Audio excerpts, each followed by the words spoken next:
En nombre del Padre, del Hijo y del Espíritu Santo. Amén. Todo de María y por las benditas almas del purgatorio.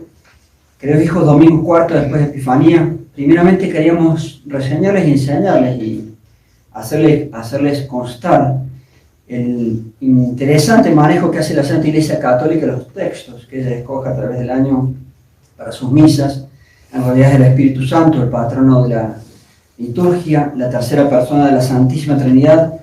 Estos domingos después de Epifanía, la Santa Iglesia Católica coge la epístola de San Pablo a los Romanos y la coge toda de corrido en un capítulo en especial y el comienzo de otro, ya me entenderán, el capítulo 12, ya diré algo más, pero por algo será, todo un capítulo entero ya lo distribuye en 3 domingos, y hoy en particular, prácticamente lo inmediatamente que sigue a continuación en el capítulo 13, por algo será, y tratemos de recalcar esa importancia y por qué, y cuáles son las enseñanzas que allí lleva. El domingo primero después de Epifanía tenía la epístola de los Romanos en el comienzo, en el puro comienzo del capítulo 12, enseñanza sobre la caridad en general, amor a Dios y amor al prójimo por derivación.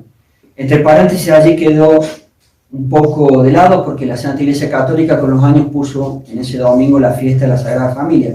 Pero allí también hay enseñanza sobre la caridad, sobre lo que es Colosenses. Pero para ir al punto queremos recalcar, domingo primero, después de Epifanía, comienza el capítulo 12 de San Pablo. Domingo segundo, retoma, después de Epifanía, el mismo versículo donde dejó la semana anterior, retoma para el domingo segundo. Domingo tercero, el mismo versículo donde dejó en el segundo, retoma y sigue adelante para el tercero, con lo cual, con el tercer domingo, que fue el domingo pasado, se enseña todo el capítulo 12 de San Pablo a los romanos. Por algo será que la Iglesia 3 domingos seguidos, todos textos siguientes y correlativos.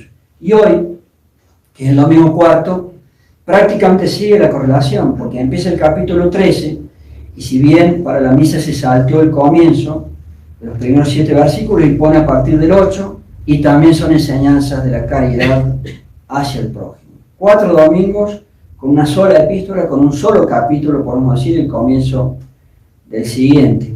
Esos versículos, hacemos un paréntesis, que no puso la Iglesia Católica del comienzo del 13 para hoy, enseñan, y es interesante saber, contra la herejía moderna. Un católico tiene que saber que eso es una herejía, contra la herejía moderna que nos enseñan desde niños, en el bachillerato, en la universidad, la herejía de la soberanía popular. Eso no es el tema de hoy, pero queremos hacer un paréntesis.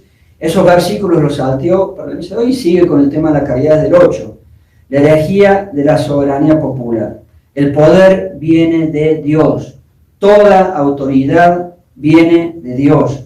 Toda autoridad viene de Dios. El poder no viene del pueblo. Eso es una mentira y una herejía. San Pablo a los romanos, justo los versículos que no se utilizaron para esta misa de hoy, enseña todo poder, toda autoridad viene de Dios. Y todas las autoridades han sido establecidas, ordenadas por Dios. Entonces, la herejía de la soberanía popular, el poder no viene del pueblo, todo poder viene de Dios. Pero eso era un paréntesis, no es el tema que queremos desarrollar hoy. En segundo lugar, decirles que frente a 4 domingos seguidos, que se utiliza todo un texto correlativo de San Pablo, estábamos tentados a hacer una gran reseña sobre las enseñanzas sobre la caridad, sobre todo hacia el prójimo, pero también en su primer orden, que es la caridad o amor hacia Dios. Pero iba a ser demasiado extenso. Una posible solución que habíamos considerado, como decía el padre Castellani, hace poco también decíamos nosotros, él alguna vez elogiaba esa forma sencilla y clara de predicar de los apóstoles que se plasma en algunos de sus textos de la Sagrada Escritura. Él lo traía a colación con las cosas malas y el castigo de eso. Y el padre Castellani decía, a veces los apóstoles muy fácilmente y simplemente se limitan a decir, el que hace esto y esto, se va a condenar, punto, no va a ir al cielo, se va a condenar. Entonces, una de las posibles soluciones que pensábamos, pero aún así va a ser muy extenso, es hacer una gran enumeración, espigando enseñanzas sobre la caridad y decirles al revés, el que hace esto y esto, se va a ir al cielo. va a recibir el premio. Como es muy extenso, tan solo lo tomamos a ese posible estilo para 2 domingos, el de hoy y el del domingo pasado. La primera enseñanza que le queremos transmitir detrás de la caridad, San Pablo enseña: ut invicem diligatis, que os améis unos a otros, pues qui enim diligit proximum, el que ama a su prójimo cumple la ley de Dios. Legem implevit, la ley de Dios se cumple amando al prójimo, ayudando al prójimo, teniendo caridad hacia el prójimo. Pues, dice San Pablo, nam non adulterabis, non occides, non furabis, non falsum testimonium dices, non concupisces, pues no cometerás adulterio, no matarás, no cometerás robos, no darás falso testimonio, no tendrás concupiscencia, y si hay algún otro mandamiento, en esta palabra se resume: amarás a tu prójimo como a ti mismo. Si yo amo a mi prójimo como a ti mismo, no le puedo hacer una de las máximas maldades y daños, que es a cometer adulterio, como dice ahí San Pablo, con su esposa. Una de las peores cosas que se puede hacer contra el prójimo. Y todo pecado, antes que nada, es una acción contra Dios. El primer orden de la caridad es el amor a Dios y el amor que le debemos a Dios. Y todo pecado, antes que nada, es una acción contra Dios, contra la majestad de Dios y contra lo que yo le debo a Dios en mi vida. Y en segundo lugar, inmediatamente, un acto contra el prójimo. Adulterio, el primer ejemplo que da ahí San Pablo. Un acto espantoso contra el prójimo, pero antes todavía es contra Dios. Todo pecado es contra Dios. Se traiciona todo orden en la caridad. El primero y el más importante, que es el amor a Dios, con mis acciones se lo tengo que demostrar. Y en segundo lugar, el daño al prójimo. De los peores daños que le puede hacer al prójimo. Y aún la fornicación, que es entre 2 solteros, también es un daño enorme al prójimo. ¿Qué gesto de amor es al prójimo? Un pecado así: se compra uno un tiquete para el infierno, como dicen en Colombia. Linda muestra de amor. Y ahí están tantos desórdenes también en solteros. Lo contrario, contrarísimo a la caridad se está haciendo allí. No matarás, todo asesinato de un inocente, ni hablemos del aborto. Por eso, al revés, la ley de Dios se cumple con el amor al prójimo, no con el asesinato del prójimo, el peor de los bebitos en el vientre de sus madres. Tercer ejemplo que pone ahí San Pablo: no cometerás robo. Yo daño al prójimo, evidentemente, pero todo pecado, antes que nada, es una acción contra Dios. Si yo hago un pecado, daño el primer orden y más importante de la caridad, que es el amor a Dios, que se lo tengo que demostrar con el tipo de vida, y el orden inmediatamente que sigue, que es el daño al prójimo. Con el robo perjudico al prójimo, a quien estoy robando. No darás falsos testimonios, qué gran gesto de amor. Engaño al prójimo diciendo mentiras. Si yo digo una mentira, engaño al prójimo. Miren qué hermosa muestra de amor, engañar al prójimo. Entonces, todo el orden de la caridad se resume, son las palabras finales que acabamos de leer: amarás a tu prójimo como a ti mismo. El amor, la caridad, sigue diciendo San Pablo, el amor al prójimo no obra el mal, no obra el mal. Si yo amo a mi prójimo, no puedo dañarlo. No obra la caridad, no obra el mal. La plenitud, por lo tanto, de la ley de Dios es la caridad. La caridad, sin ninguna duda. La plenitud de la ley de Dios es la caridad. Caridad a Dios y, en segundo lugar, y por amor a Dios, caridad hacia el prójimo. Y después, curiosamente, viene uno de los famosos textos de la misa de Navidad, que habrán escuchado hace poquito. Estamos bastante cercanos todavía a la Navidad. Inmediatamente después de lo que hemos leído, comienza el texto: hermanos, ya es hora de despertar. Ya es hora de despertar, pues ahora nuestra salvación está más cerca que cuando empezamos a creer, cuando fuimos bautizados, somos adultos, o por la cercanía de Cristo. Ya es hora de despertar, ya es hora de dejar de hacer pecados. Hasta ahí las enseñanzas que trajimos o que queríamos traer a colación del domingo cuarto, y ahora las que hemos escogido sobre el domingo tercero, el domingo de la semana pasada. Hermanos, no os creáis sabios. El que se cree sabio ya tiene soberbia. ¿Y qué soberbio? Humilla al prójimo, de una u otra manera, en tantas circunstancias que se nos pueden dar. La verdadera caridad no es creerse más que el prójimo. Todos somos miserables, todos podemos tener la condenación eterna. Es todo sabiduría y misericordia de Dios el orden de nuestras vidas. Si algo bueno podemos tener, es todo misericordia de Dios. El ser humano, con lo que tiene de suyo, no tiene más que imperfección y pecado. Entonces, no os creáis más que los demás. Un católico no se anda creyendo más que el resto de sus prójimos. Yo me puedo condenar, ustedes se pueden condenar, entonces no os creáis nada. No volváis, otro consejo, no volváis mal por mal. Este me la hizo, yo se la devuelvo. Bienvenido al orden más común de las acciones humanas. Este me trató mal, yo lo voy a tratar mal. Este me despreció, yo lo voy a despreciar. Este me ignora, yo lo voy a ignorar.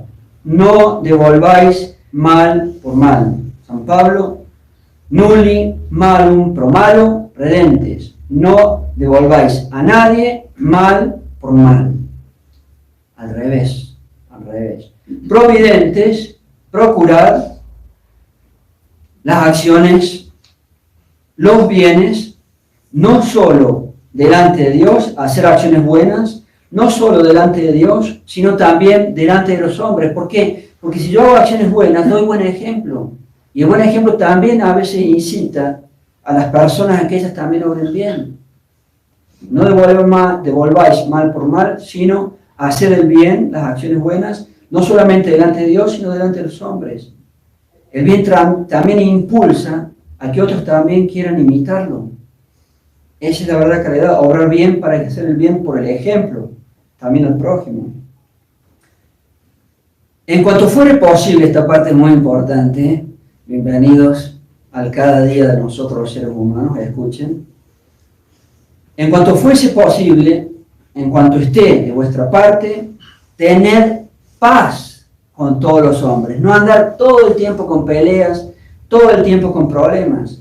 En cuanto fuera, si fuere posible, en cuanto esté de vuestra parte, en latín, quod ex vobis est, en cuanto esté de vuestra parte, cum omnibus o minimus, con todos los hombres, con todas las demás personas, pacem aventes, tener paz con el prójimo. No estar todo el día con algún problema nuevo, que es tan tristemente de la conducta humana. Tener paz con las otras personas. Ser vehículos de paz, no de un problema nuevo cada minuto.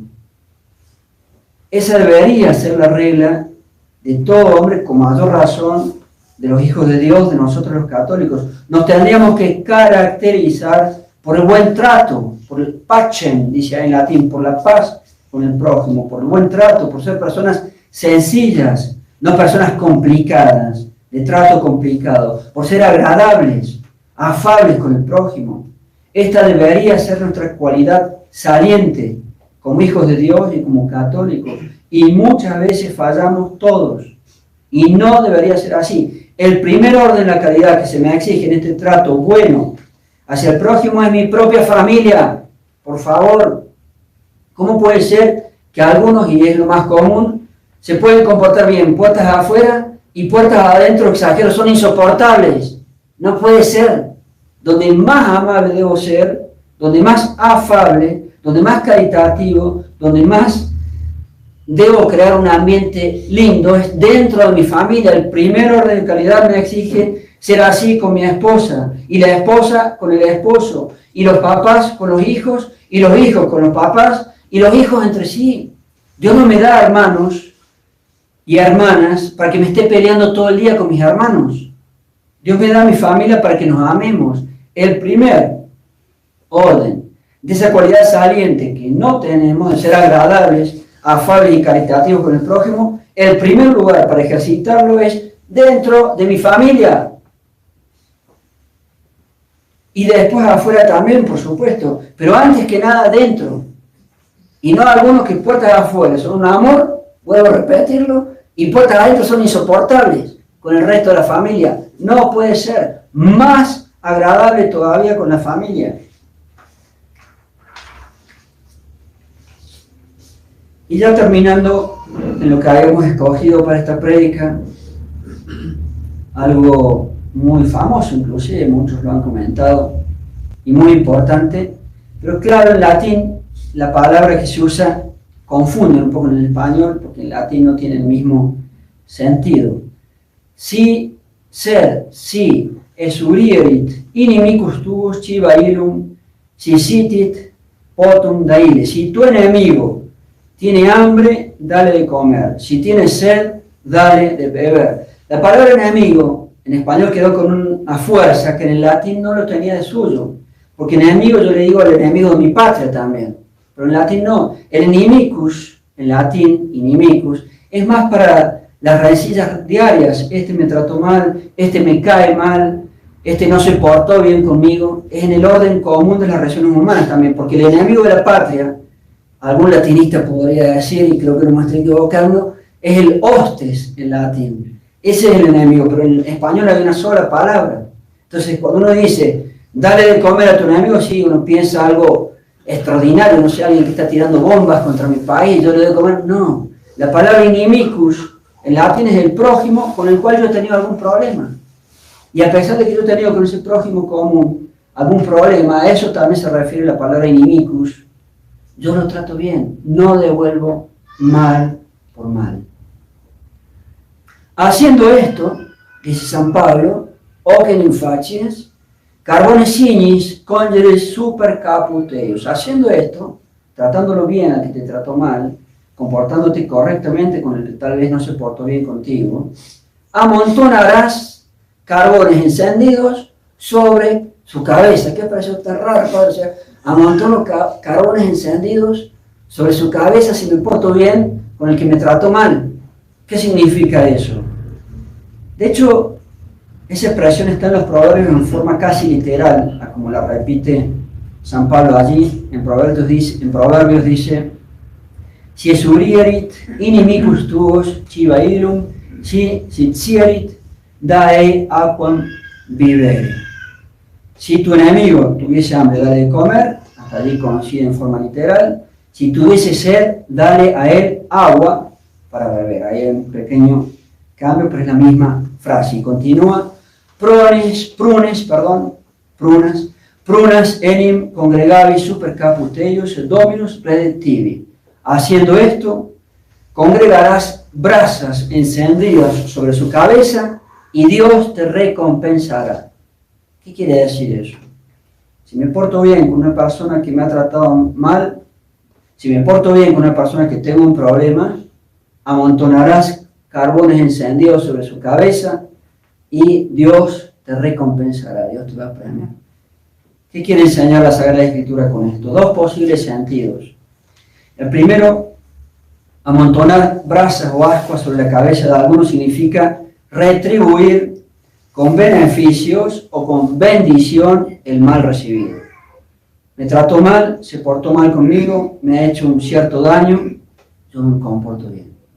Retribuir con beneficios o con bendición el mal recibido.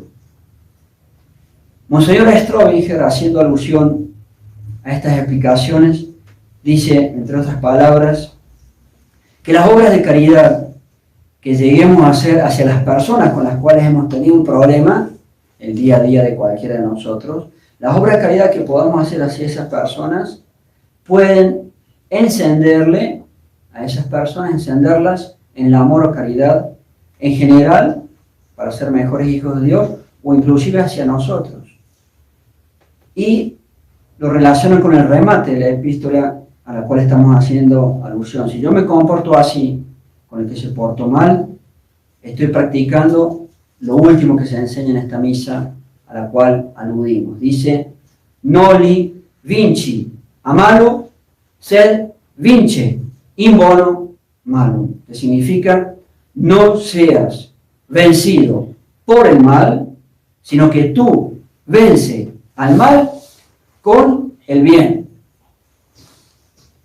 Una hermosísima y fuertísima y profundísima enseñanza. No seas tú vencido por el mal, sino que tú vence al mal con el bien. Me han hecho un cierto daño, han estado mal conmigo, yo devuelvo caridad.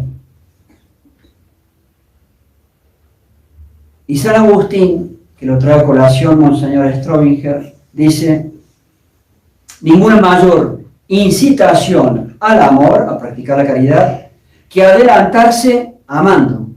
Repito, ninguna mayor incitación al amor, a la caridad, que adelantarse amando, que adelantarse haciendo caridad. Haciendo caridad. Y la última de las interpretaciones, pero parece la más probable, esta que les acabamos de explicar, también se suele explicar por los comentaristas. El versículo siguiente remata en eso de hacer el bien al prójimo: no seas vencido por el mal, sino que tú vences al mal con el bien. Pero el anterior hace alusión, el anterior a esta frase que comentamos, a los castigos de Dios. Entonces, si yo me porto bien y hago caridad con el que me ha hecho un daño, con el que se ha portado mal conmigo, la expresión dejar carbones encendidos sobre su cabeza se refiere también, o puede referirse también, a los castigos que recibirá si no cambia. Porque el versículo previo a esta frase que comentamos dice de la ira de Dios y que Dios se reserva los castigos. Si no son en esta vida, que muchas veces también son en esta vida, son para la otra y allí no tienen remedio. No, pero terminamos la prédica con la parte hermosa de esta enseñanza. No vinci a malo, no seas tú vencido por el mal, sed sino vince in bono malo, sino tú vence al mal con el bien, haciendo caridad con el que tal vez se ha portado mal contigo. E insisto, antes de concluir, en el primer lugar donde debemos ser caritativos, en el primer lugar donde debemos ser afables con el prójimo, es dentro de la propia familia. Los esposos entre sí, papá y mamá, los hijos con el respeto a su papá y su mamá, y los hijos entre sí, cómo me comporto con mis hermanos. Una vez más lo decimos, Dios nos da hermanos o hermanas dentro de una familia para que nos amemos, no para estar peleándose. No seas vencido por el mal, vence tú al mal con el bien. Ave María Purísima. En nombre del Padre, del Hijo y del Espíritu Santo.